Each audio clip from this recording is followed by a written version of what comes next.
cet épisode, j'ai envie de te partager ma notion de la liberté. La liberté, c'est quelque chose qui coule dans mes veines depuis toujours. En revanche, elle s'est transformée, elle a évolué, et finalement, comme tout ce qui nous entoure. En me reconnectant à ma vraie nature et en élevant ma conscience, j'ai compris que ma notion de la liberté, elle était en fait erronée. Quand j'étais plus jeune, j'étais plutôt rebelle, j'aimais pas les codes, j'aimais pas les règles, j'aimais pas les cases. Bon, ça n'a toujours pas changé, ça c'est sûr. Et dans le monde dit endormi, entre parenthèses, ma liberté elle a été brimée, j'étais la rêveuse, parce que je voyais le monde comme un terrain de jeu, là où on allait pouvoir faire tout ce que l'on veut sans subir sa vie. Je pensais que j'allais pouvoir être libre de faire ce que je veux, de dire ce que je veux, ou encore d'être qui j'ai envie de devenir. Et en évoluant dans le monde de l'entrepreneuriat, ma notion de la liberté, elle s'est amplifiée. Je voyais encore plus grand au niveau de cette liberté. Et en fait, je la cherchais sans cesse à l'extérieur. Je voulais un travail qui me permette d'être libre de mon temps, mais aussi libre dans mes revenus, pour pouvoir être libre de mes mouvements. Et finalement, je me suis enfermée dans ce besoin de liberté extérieure et donc j'ai rencontré le manque et l'incomplétude. C'était toujours plus. Il fallait toujours aller chercher comment aller chercher cette liberté. Et en prenant conscience de qui j'étais vraiment, j'ai arrêté de vouloir devenir celle que je pensais devoir devenir. Je me suis reconnectée à moi et à ma liberté. Celle qui fait que je suis libre d'être en fait. D'être, de faire, de dire et d'avoir, mais en fonction de qui nous sommes, en fonction de qui je suis, mais vraiment. Pas celle que l'on pense devoir devenir, pas cette personne-là, celle que l'on est vraiment. Celle qui est libre de vivre sans masque, en toute vulnérabilité et authenticité. C'est du coup d'accepter ces parts d'ombre et de lumière, et c'est juste en fait libre d'être. Et en travaillant mes parts d'ombre, donc ces parts d'ombre qui sont blessées, qui sont conditionnées, qui sont dans l'ignorance aussi, je me suis libérée de tous ces masques, libérée de toutes ces blessures et ce conditionnement, etc. Et aujourd'hui, pour moi, la véritable liberté, en fait, elle est en nous. Et quand on réussit à faire de notre ego un ami et non un ennemi, on devient libre de nos émotions. On comprend en fait que la colère, la tristesse, l'injustice, l'infériorité, ça nous appartient pas. On est libre de vivre le plus souvent possible dans la quiétude. Parce que finalement, quand il y a des avis extérieurs ou toute notion qui se passe à l'extérieur de nous, notre ego, il peut être dans le jugement de l'autre, dans la peur par rapport au jugement de l'autre, par rapport à la peur de l'insécurité, et etc., entre notre ego et notre mental et tout ça. Et finalement, quand on est libre de son ego, libre de son mental, quand on redevient soi, en fait, on est vraiment libre parce qu'on comprend que, cher mental, cher ego, tu pourras pas essayer de me rendre dans une émotion négative parce qu'en fait, je suis libre de penser, je suis libre de mes émotions. Donc c'est plus toi qui as le pouvoir sur mes émotions, c'est moi qui les récupérais. Donc il y a vraiment cette notion profonde de liberté à ce moment-là. Et quand on arrête en fait de regarder à l'extérieur, quand on arrête justement de se comparer, de vouloir devenir comme telle ou telle personne, on comprend alors notre unicité. Et là, on est libre d'être qui on est réellement. Et quand on comprend que la liberté coule dans nos veines, on arrête en fait de la chercher à l'extérieur.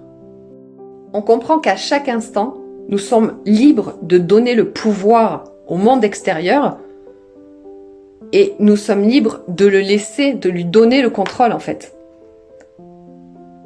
Et quand on prend conscience de la véritable liberté, donc celle qui nous désarme, qui nous met à nu parce que on a levé tous ces masques, toutes ces blessures, cet ego, etc., on atteint un bien-être éternel. C'est celui que personne ne peut nous enlever.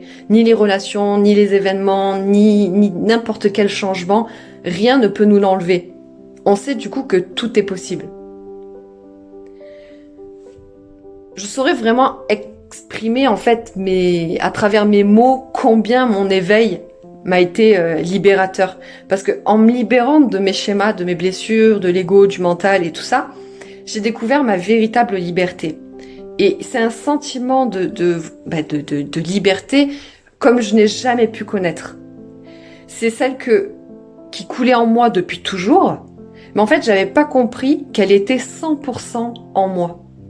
Je l'ai cherchée toute ma vie, mais à l'extérieur de moi. Et ce monde extérieur, qui est en fait simplement le reflet de mon monde intérieur. Donc finalement, si je l'ai à l'intérieur de moi, je l'aurai à l'extérieur de moi. Mais quand c'est comme tout en fait, tout ce qu'on recherche à l'extérieur, c'est pour venir combler un vide qui est à l'intérieur, où voilà, il y a une dissonance qui se crée entre ces deux mondes, et c'est d'aller le chercher d'abord à l'intérieur. Et là, après, tout se crée sur l'extérieur. Et il y a quelque temps, j'ai retrouvé cette liberté à l'extérieur. Parce qu'elle partait finalement en fait de l'intérieur. Mais je me suis créé des croyances limitantes dues à des peurs de perdre ce que j'avais finalement toujours cherché. Et finalement, je me suis mis des freins. Je me suis projetée dans le futur. Étant donné que je suis en train de créer des outils pour aider tous ceux qui décident de s'éveiller, et en même temps de me développer sur de nouveaux réseaux sociaux, mon mental, il n'a pas arrêté de me répéter à quel point il ne voulait plus être prisonnier de son business comme j'ai pu l'être, et qu'il voulait garder sa liberté de temps. Me rappelant combien d'heures j'avais pu enchaîner, sacrifier, toutes les centaines de notifications que j'avais par heure, c'était quelque chose comme si je ne veux plus vivre ça. J'ai retrouvé ma liberté de temps, je ne veux plus la perdre.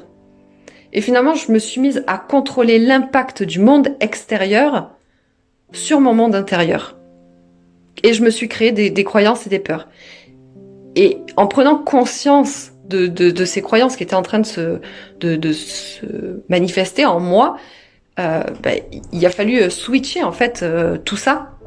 Parce que finalement, je vibrais une énergie contraire à ce qui me tient le plus à cœur. Et donc, c'est de créer justement tous mes outils, etc. pour véhiculer des messages d'éveil bienveillants, pour aider chacun à se libérer. Mais moi-même, j'avais une liberté erronée. Et je prenais conscience de tout ça petit à petit, et aussi avec une amie, avec une discussion qu'on a eue avec cette amie chère à mon cœur. Elle m'a permis vraiment de voir aussi que ma peur de perdre ma liberté, elle me bloquait dans cette évolution. Et là, j'ai pris conscience quand effectivement mes anciens schémas faisaient de nouveau surface et qui cherchaient à contrôler une liberté du monde extérieur sur le mien, me projetant dans le futur, oubliant de vivre ici et maintenant. Et l'une des plus belles prises de conscience de ma vie, c'est d'avoir justement trouvé ma liberté, non pas de temps, non pas d'argent, mais d'être. D'être qui je suis vraiment. Cette liberté qui part de soi et qui se diffuse à l'extérieur. Et c'est comme tout autour de nous. Tout part de nous et se rejoint dans l'extérieur et non pas l'inverse. On ne va pas chercher les choses à l'extérieur. On ne va pas chercher le bonheur à l'extérieur. Parce que dès qu'on le perd à l'extérieur, si on l'a pas à l'intérieur, on sera malheureux. Cette liberté, si déjà on l'a pas en nous, on la cherche constamment à l'extérieur. Le jour où on a l'impression qu'elle nous échappe, on devient triste, malheureux, etc. Alors que si elle est en nous, on sera éternellement libre. Qu'importe les événements, qu'importe les situations. Et toi, quelle est ta notion de la liberté ?